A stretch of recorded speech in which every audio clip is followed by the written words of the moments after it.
Sholli ala nabiyil hasimi Muhammadi wa ala alihi wa salim taslima. Assalamualaikum warahmatullahi wabarakatuh, sahabat Rasul dimanapun berada. Alhamdulillah bisa menyapa kembali untuk selalu berbagi ya pengetahuan, berbagi yang manfaat dan untuk saling mensupport dunia itu. Alhamdulillah pada kesempatan yang baik ini mudah-mudahan kita tetap dikasih kesehatan, kelancaran dan keberkahan untuk menikmati hidup yang luar biasa ini. Berkaitan dengan menjelang Hari NU ya, yang usianya yang ke 95 tahun. Alhamdulillah kita sebentar lagi akan memperingatinya. Di dunia maya lagi rame ya kaitannya dengan Panji yang belum mengenal NU dan Muhammadiyah, baru mengenal FPI, tapi nggak apa-apa. Paling tidak ini sebagai dinamika bagaimana pribadi, individu, apapun latar belakangnya untuk mengenal dua organisasi besar yang ada di Indonesia ini, antara NU dan Muhammadiyah. Oke, pada saat ini Kang Roso nggak mau bahas tentang masalah tentang sejauh itu ya, hanya sekedar mengupas ya, yaitu hitung-hitung sebagai surat cinta kepada Panji. Surat cinta pada Panji, bagaimana surat cintanya itu apa sih? Nah, ini akan dibahas oleh Kang Roso untuk diskusi via media ini. Mudah-mudahan untuk saling belajar, kita hargai karena ketidaktahuan, maklumin karena memang taunya itu kemarin kemana saja nggak tahu, pokoknya baru tahu itu. Oke, kita diskusi bareng bagaimana tentang NU itu sendiri. Menarik untuk belajar bareng dengan Mas Wandi ya, belajar bareng dengan Mas Wandi, diskusi bareng dengan Mas Wandi tentang sejarah NU itu. Kita ikutin perjalanan berikutnya, simak, check it out. Surat cintanya yang Kang Roso utarakan pertama itu tentang bagaimana sih kiprahnya NU dari zaman awal sampai sekarang, yang tertoreh dalam sejarah ya, yang harus kita tahu dan yang belum tahu jadi tahu. Ingat lagi apa yang dilakukan NU waktu pertama kali ya, NU ketika muktamar yang pertama di Banjarmasin itu tahun 1936 bro, di Banjarmasin itu Indonesia belum merdeka, jadi jauh ya sebelum Indonesia merdeka. Menyepakati bahwa Indonesia adalah negara Darussalam, bukan Darul Islam loh bro. Negara Darussalam itu negara yang aman dan damai, itu dalam keputusan muktamar di Banjarmasin 1936. Nah, terus lanjut di momen yang terbesar yang kedua, yaitu tanggal 22 Oktober 1945, itu baru 3 bulan Indonesia merdeka. Pak pendirinya Kiai Hasyim Asy'ari mengeluarkan fatwa tentang resolusi jihad. Jihad mempertahankan Indonesia yang baru saja merdeka. Bayangkan, baru merdeka datang Belanda dan sekutunya. Apa yang dilakukan oleh NU?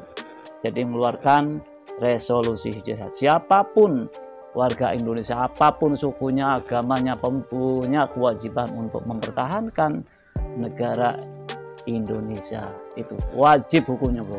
Bayangkan, itu yang kedua. Untuk berikutnya, jadi para kiai di daerah itu banyak. Nah, ini setelah kejadian mempertahankan, kita diganggu lagi kemudian oleh PKI memberontak dan menggoda pemerintahan ke-30S. Di situ banyak kiai-kiai yang jadi korban. Oke.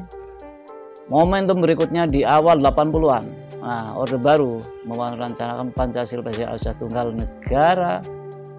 Jadi NU tetap mendukung bagaimana Pancasila sebagai asas tunggal dari Pancasila. Nah, momen berikutnya saat reformasi terjadi di tahun 1998, Indonesia menuntut perubahan di antara sistem negara. Ada yang menginginkan perubahan antar sistem bernegara, ada yang menginginkan demokratis, federal, syariat Islam dan sebagainya. Saat itu pertimbangan yang paling maslahat manfaat untuk mempertahankan NKRI adalah demokrasi. Para kiai NU membahas dan dalam pertemuan di Jawa Timur bahwa demokrasi diterima karena tidak bertentangan dengan ajaran Islam. Itu dia. Selain untuk negara kita juga, NU ternyata kiprahnya ada di perkembangan dunia ya. Kita NU juga dengan bola besarnya gambar lentera dunia itu bukan untuk Indonesia saja, ternyata kiprahnya untuk dunia. Apa yang dilakukan jasa-jasa ini kepada dunia? Nah, pertama itu dengan kebebasan melestarikan dan meneruskan menjalankan ajaran Islam dengan berhaluan Ahlus Sunnah wal Jamaah di saat kerajaan Arab Saudi hendak menghilangkan sistem bermazhab itu. Itu diantara salah satu alasan NU berdiri. Berikutnya mengagalkan upaya pembongkaran Kubah Hijau dan makam Rasulullah SAW pada tahun 1924 Masehi. Itu bro. Jadi alhamdulillah bisa didengar. Padahal saat itu negara-negara Muslim nggak ada yang mau. Ternyata alhamdulillah NU bisa diterima.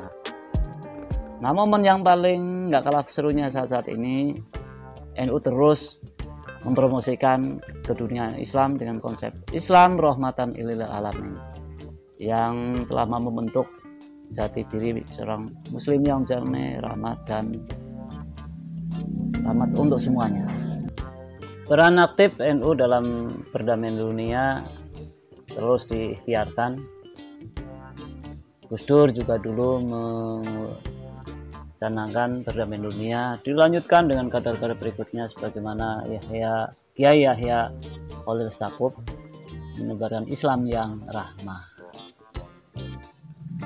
Dan perkembangan yang terkini banyak pembentukan cabang NU.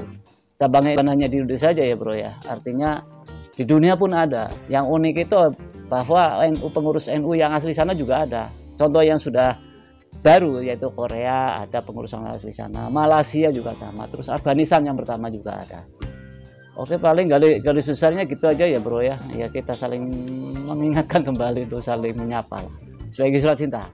Sekelimat tentang peran besar dari sejarah NU dari berdirinya sampai saat ini untuk negara, bangsa, dunia dan agama khususnya sampai pada detik ini. Mudah-mudahan ini sebagai bahan referensi untuk Mas Panji dan kita semua lah ya, untuk mengingatkan lagi peran pentingnya.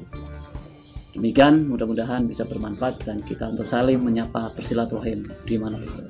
Terima kasih. Wallahul muwaffiq ila aqwamit thoriq. Assalamualaikum warahmatullahi wabarakatuh.